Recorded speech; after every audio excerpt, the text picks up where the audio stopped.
দেখলে বৈদ্য, রাজসভায় আমাদের অপমানটা দেখলে? হ্যাঁ, সে তো দেখলাম মন্ত্রী মশাই।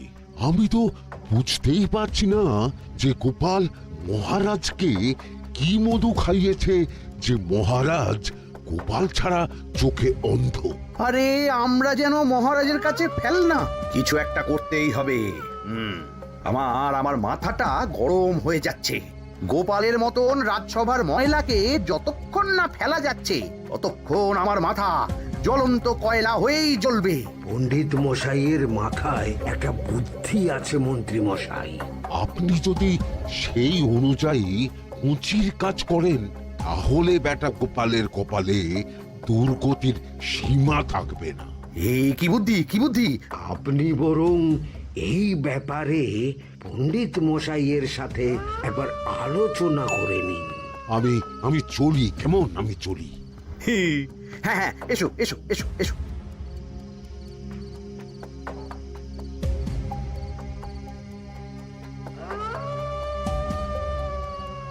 আরে ওই তো আমার বাঁ হাত ঘটা আসছে, বেটাকে দিয়ে একটা কাজ করাতে হবে। এ কি মন্ত্রী মশাই, আপনি এখানে দাঁড়িয়ে কি করছেন? এই একটা গুরুত্বপূর্ণ ব্যাপারে কথা বলছিলাম। একটা একটা কাজ করতে পারবি? কি কাজ করতে হবে বলুন মন্ত্রী মশাই। আমাকে একটু ঠান্ডা জল, পাতিলেবু আর পুদিনার পাতা দিয়ে শরবত বানিয়ে খাওয়াতে পারবি? সেসব আমার ঘরে ব্যবস্থা করাই আছে।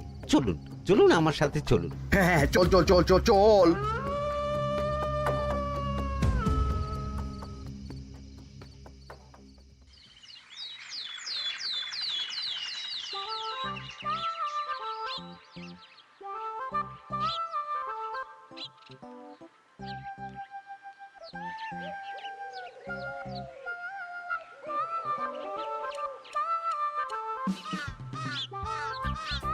কি ব্যাপার পণ্ডিত, এত গুম মেরে আছো কেন? সকাল সকাল গিন্নি খুব বকেছেন মনে হচ্ছে। গিন্নির বাক্য সুধায় কান ভরে গেছে, আর কিছুই কানে ঢুকছে না। আরে দাঁড়াও দাঁড়াও পণ্ডিত, দাঁড়াও জ্যোতিষী।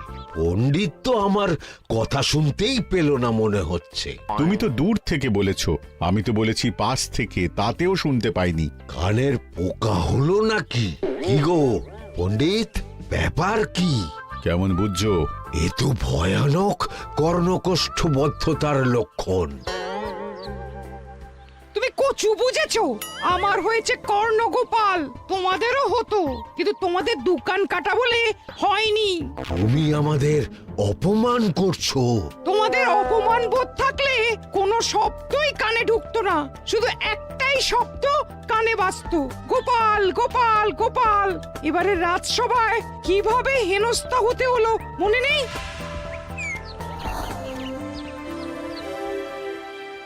মহারাজ, একটা ভিক্ষা আছে। ভিক্ষার জন্য কৃষ্ণনগরের রাস্তাই সবচেয়ে উপযুক্ত জায়গা গোপাল, তুমি বরং সেখানেই যাও। মন্ত্রী, মন্ত্রী মশাই ঠিকই বলেছেন মহারাজ। যে যার নিজের জায়গা থেকে কথা বলে। কুকুর বলে ভৌ ভৌ, বেড়াল বলে মিউ মিউ, কাক বলে কা কা। মন্ত্রীর ভিক্ষার জায়গা কৃষ্ণনগরের রাস্তা, আর গোপালের ভিক্ষার জায়গা মহারাজ কৃষ্ণচন্দ্রের দুয়ার। বলো কি ভিক্ষা? বাড়িতে পুজো আছে মহারাজ, খরচা অনেক, কিছু ঋণ আবশ্যক। যদি 100 মোহর। ঋণ তোমাকে আমি দিতে পারবো না গোপাল। পুজো উপলক্ষে তোমাকে আমি 100 মোহর দিলাম। মহারাজ, আমিও ঠিক এই কথাটাই বলতে যাচ্ছিলাম। আমরাও তাহলে বাড়িতে পুজো করব। পুজোর জন্য আমাদের অনেক খরচ, তাই যদি... অবশ্যই অবশ্যই, কত ঋণের প্রয়োজন খাজাঞ্চির কাছ থেকে নিয়ে নিও, সুদটা আমি মাফ করে দিলাম। মহারাজ, গোপালকে দান আর আমাদের ঋণ? হ্যাঁ, কারণ তোমরা নিজেরা খাবে, কিন্তু গোপাল অন্যদের খাওয়াবে। গোপালের মতো মানুষের সঙ্গে থাকাই হলো রাজধর্ম। কিন্তু তাছাড়াও তোমরা হলে 80 যাই বেতন পাই দলের লোক। গত 1 বছরে তোমার কোন মন্ত্রণা দেশের কাজে এসেছে? পণ্ডিত কোনো নতুন তত্ত্ব শুনিয়েছে? জ্যোতিষী কোনো অমোঘ ভবিষ্যৎবাণী করেছে? আর বৈদ্য 3 বছর ধরে আমার হাঁটুর ব্যথা সারাতে পারেনি। কিন্তু গোপাল, গোপালের ভাঁড়ে হাস্যরসের কখনো অভাব হয়নি। মনে আছে? আছে। কিন্তু করার তো কিছু নেই। আছে। কিছু ভেবেছো নাকি পণ্ডিত? তোমাদের মনে আছে মহারাজ মোহর দেওয়ার পর গোপাল সেদিন বলেছিল, কি গোপাল, খুশি তো? মহারাজ, আপনি আমাকে এক মুঠো ধুলো দিলেও আমি খুশি। সেই ধুলো মুঠোই আমি সোনা মুঠো করে ফেলবো। মনে নেই আবার? একটু ঝেড়ে কাশো তো দেখি পণ্ডিত, কি ভেবেছো? যা হবে দেখতেই পাবে।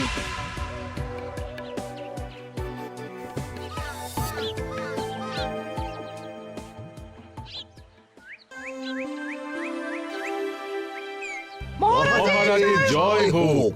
মহারাজের জয় হোক।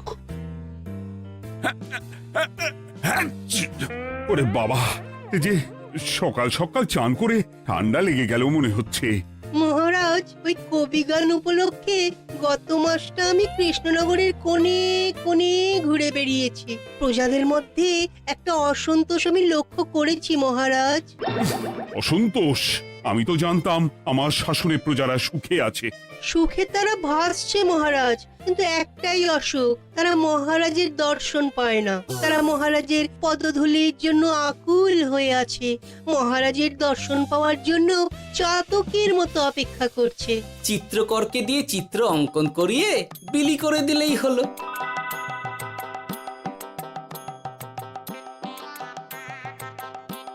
খুব ধুলো হয়েছে মহারাজ, কিন্তু এত ধুলো। কালকের ঝড়ে ঢুকেছে। ঝাড়ুদার,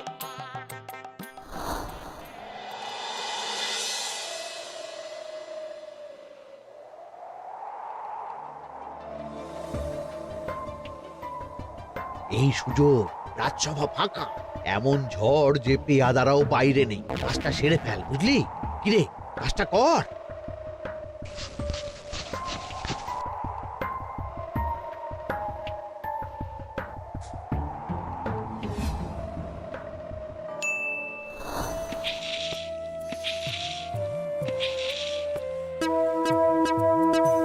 এত ধুলো! উফ, মহারাজ, কাল ঝড়টা বড় সাংঘাতিক হয়েছিল। তা বটে। আচ্ছা গোপাল, তুমি বলেছিলে মহারাজ তোমাকে এক মুঠো ধুলো দিলেও সেটা সোনা হয়ে যাবে। এখনো সেই কথাই বলছি। মন থেকে বলেছিলে না মহারাজকে তেল দেবার জন্য? তেল দেওয়ার দায়িত্বটা তো আপনি নিজের কাঁধেই নিয়ে ফেলেছেন। আমি যা বলি সত্যি বলি। আজ যদি এই 4 ঝুড়ি ধুলো মহারাজ তোমাকে উপহার দেন, তখনও একই কথা বলবে? নিশ্চয়ই। মহারাজ, গোপালকে এই 4 ঝুড়ি ধুলো দেওয়ার হুকুম হোক। কি গোপাল, আমি তোমাকে যদি এই ধুলোর ঝুড়িগুলো দিই, তা থেকে সোনা আসবে নাকি? আসবে মহারাজ, মোহরের বস্তা আসবে। যদি না আসে, আপনি বলুন। তোমাকে কৃষ্ণনগর ছেড়ে চলে যেতে হবে। রাজি? আর যদি আমি পারি, তাহলে আপনাকে এই মন্ত্রীর চাকরি ছেড়ে দিতে হবে। কি রাজি? কি মন্ত্রী, রাজি? রাজি। গোপাল? রাজি মহারাজ। আচ্ছা, আর কেউ মন্ত্রীর পক্ষে বাজি ধরেছেন নাকি? হ্যাঁ, আমি আমি আমি আমি। ও গোপাল এবার যে মরণ কুয়োতে ঝাঁপিয়েছে, সেখান থেকে আর উঠে আসতে পারবে না। ধুলো থেকে মোহরের বস্তা আসবে, এ হচ্ছে ওই গোপালের উন্মাদ রোগের শুরু। দেমাক দেমাক, মহারাজের পিঠ চাপড়ানি পেয়ে পেয়ে গোপাল ভেবেছে যে ও সব কিছু করতে পারে। এবার শুধু সেই দিনটার অপেক্ষা, যেদিন গোপালকে উল্টো গাধায় চড়িয়ে কৃষ্ণনগর থেকে বার করে দেব। এতটা নিশ্চিন্ত হবেন না মন্ত্রীমশাই। গোপাল কিন্তু হালকা কথা ছুঁড়ে দেওয়ার লোক নয়। কি বলতে চাইছো পণ্ডিত? ওই 4 ঝুড়ি ধুলো থেকে মোহরের বস্তা আসবে? না, তা বলছি না। অন্য জায়গা থেকেও তো মোহরের বস্তা আসতে পারে। তার সঙ্গে ধুলো মিলিয়ে দিলেই কেল্লাফতে। গোপালের নিশ্চয়ই কোনো পরিকল্পনা আছে। গোপালের সব পরিকল্পনার গোড়া মেরে রেখে দিয়েছি পণ্ডিত। ঘটা আছে গোপালের পেছনে, আর ঘটা আছে গোপালের বাড়ির পাহারা। লুকিয়ে কিচ্ছু করতে পারবে না। আরে ওই তো বটা আসছে। বেল্লিক, উল্লুক, তোকে আমি জল বিছুটি দেওয়াবো। গোপালকে ছেড়ে চলে এসেছিস কেন? ছেড়ে আসবো কেন মন্ত্রী মশাই? গোপালকে ওর বাড়ির সামনে ছেড়ে এসেছি। ওখানে তো ঘটা আছে। ও বড্ড ঘুরিয়েছে বেটা। কোথায় কোথায় গিয়েছিল গোপাল? 4 ঝুড়ি ধুলো নিয়ে বেটা বাড়ির উল্টো দিকে হাঁটা দিল। চললাম পিছু পিছু যাচ্ছিল কোন দিকে? নদীর দিকে, কিন্তু গোপাল দাঁড়ালো যদুর বাড়ির সামনে। এই যদু হলো সেই লোক যে লোকজনের বাড়িঘর কেনা বেচা করে আর লোক ঠকায়। আগে রাজধানীতে থাকতো। বেটা রাজধানী থেকে এই কৃষ্ণনগরে পালিয়ে এসেছে, এখানেও লোক ঠকাচ্ছে।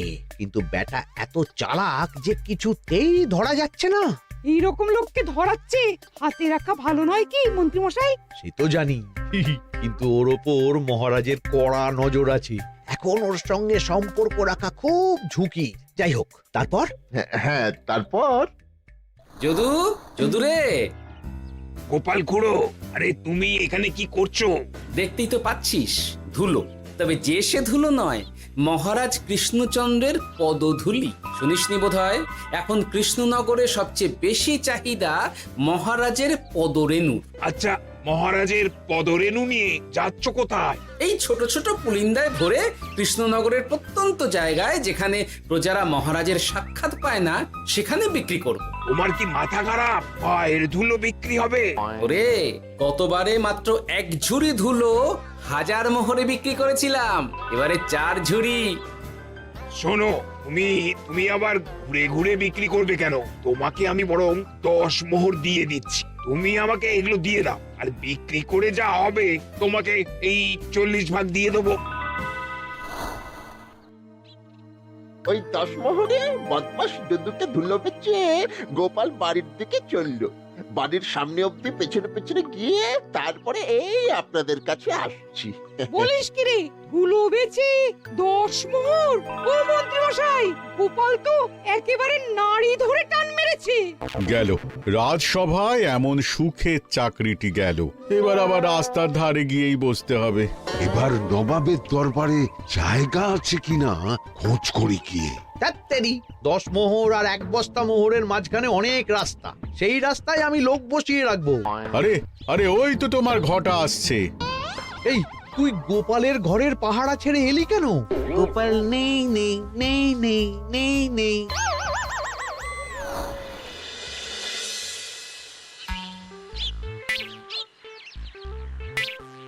আরে, ভয় পেলি নাকি? না না না না না, ভয় পাবো কেন? শোন, তোকে পেয়ে আমার খুব ভালো হলো বুঝলি। তোকে আমার একটা কাজ করতে হবে। বলো বলো। আসলে বুঝলি, আমার না গিন্নিকে নিয়ে তার বাপের বাড়ি যাওয়ার কথা ছিল, কিন্তু হঠাৎ বিশেষ কাজে আমাকে খামবাজে চলে যেতে হচ্ছে। এখন আমি গিয়ে গিন্নিকে বললে বুঝতেই পারছিস কুরুক্ষেত্র হয়ে যাবে একেবারে। তাই আমি কাউকে খুঁজছিলাম যে আমার বাইরে যাওয়ার খবরটা আমার গিন্নিকে গিয়ে দেবে। তুই পারবি বাবা ঘটা?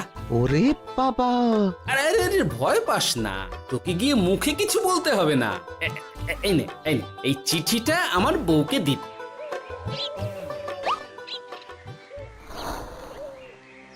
কৃষ্ণনগর ছেড়ে চুপি চুপি চলে যাচ্ছি, চালাকিটা দেখেছেন? ওসব চালাকি আমি তুড়ি মেরে উড়িয়ে দেব। কি করবেন? চারিদিকে আমি অশ্বারোহী গুপ্তচর পাঠাচ্ছি, গোপালকে কোনো চালাকি করতে দেব না।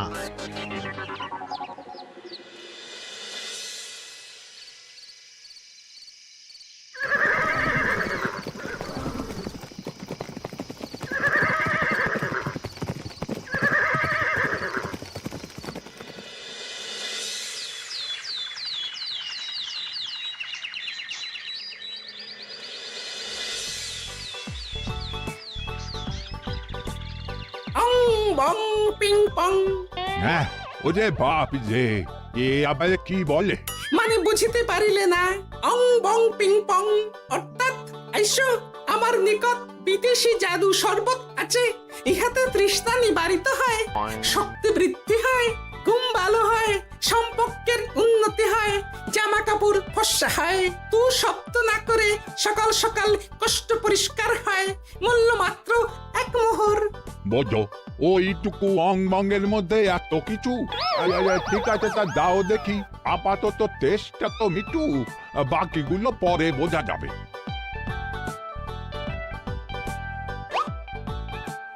আহা, বড় ভালো খেতে তো। আহ, ঠং ঠং অর্থাৎ শক্তি বৃদ্ধি হলো। হ্যাঁ, হ্যাঁ, মনে হচ্ছে গায়ে যেন দুগুণ বল পাচ্ছি। কি হয়েছে ভাই? এ কে? এ ভিন দেশ থেকে জাদু শরবত নিয়ে এসেছে গো। জাদু শরবত ভিনদেশ? একেবারে বহু ভুজা শরবত। খেলে তেষ্টা যাবে, গায়ে জোর হবে, ঘুম হবে, সম্পর্ক ভালো হবে, জামা কাপড় ফর্সা হবে, সকালে হ্রাস করে পেটও পরিষ্কার হবে। সে কি? দাও গো ভাই, আমাকেও দাও। গুড় জল, সঙ্গে একটু ভাজা মশলা, আমচুর আর বিট নুন, শুদ্ধ দেশি জিনিস। জানলে কেউ ছুঁয়েও দেখতো না, কিন্তু একটু বিদেশি গন্ধ দিতেই একেবারে হট্টমেলা। আরে তোমরাও এসেছো দেখছি। সং সং শঙ্কা লং লং লঙ্কা, মানে অর্থাৎ এই শরবত খেলে আর শঙ্কা নাই, বুদ্ধি লঙ্কার মতন ঝাল হয়ে যাবে। তারপর ডং ডং ডঙ্কা, টং টং টঙ্কা, ফাইন ফাইন, অর্থাৎ টাকা আসবে আমার কাছে।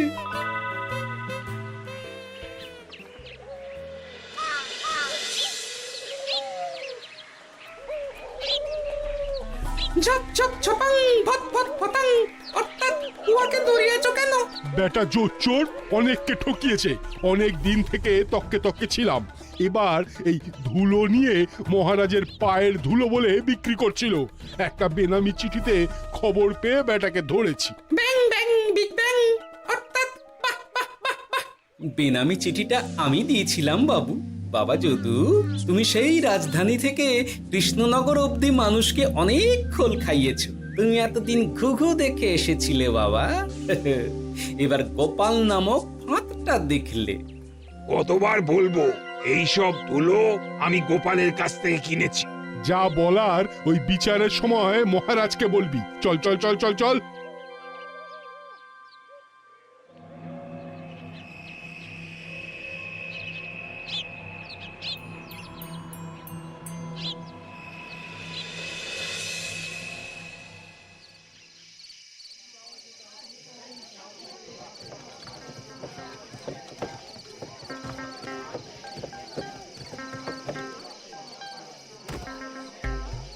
ঝন্টু মন্টু ননাংফু।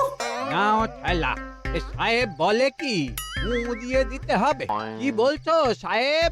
বুঝতে পারছি না, কোথায় ফু দেব? ঝন্টু মন্টু ননাংফু, অর্থাৎ লবণ আছে? আছে আছে সাহেব আছে। কত লাগবে? ভান্ড ভরি আন্ডাকারি, অর্থাৎ যা আছে সব।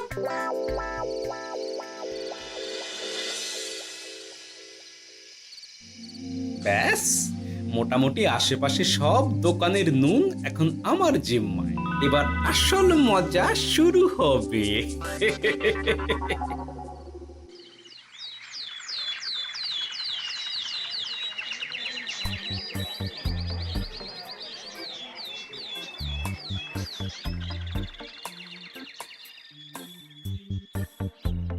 নুন আছে? না হুজুর, গোটা কৃষ্ণনগরেই নুন নেই।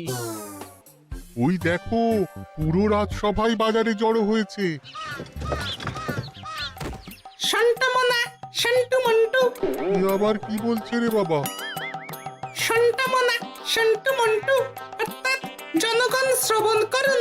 নান্টু কান্টু, নুন কিনিবেন আন্টু আন্টু, আসুন আসুন। আমার আমার এক সের নুন লাগবে। সেন্টু, অবশ্যই 1 সের লবণ 10 মোহর। 1 সের 10 মোহর? 10 মোহর লইবেন না লইবেন না? না, নেব না। উত্তম উত্তম, গান্ডা পিণ্ডে ঢিসুম ঢিসুম, অর্থাৎ তাহা হইলে নুনের বদলে গৃহিণীর প্রহার ভক্ষণ করুন। আমাকে 1 সের নুন দিন। আমাকেও আমাকেও। নুন ছাড়া বাড়ি ফিরলে গিন্নি ঘর ছাড়া করবে আমাকে। শুনলাম কৃষ্ণনগর থেকে নুন উধাও। আছে মহারাজ, আছে। কৃষ্ণনগরের সব লবণ আমার নিকটে আছে। 1 সের 10 মোহর। এত দাম? দাম তো হবেই মহারাজ। লবণ ছাড়া রান্না কেমন হবে ভাবিয়া দেখুন। ঠিকই বলেছ, রাজপাকশালেও তো রান্না বসেনি। 100 সেরের মতন রাজপ্রাসাদে পাঠিয়ে দাও। 1000 মোহর দিয়ে দাও।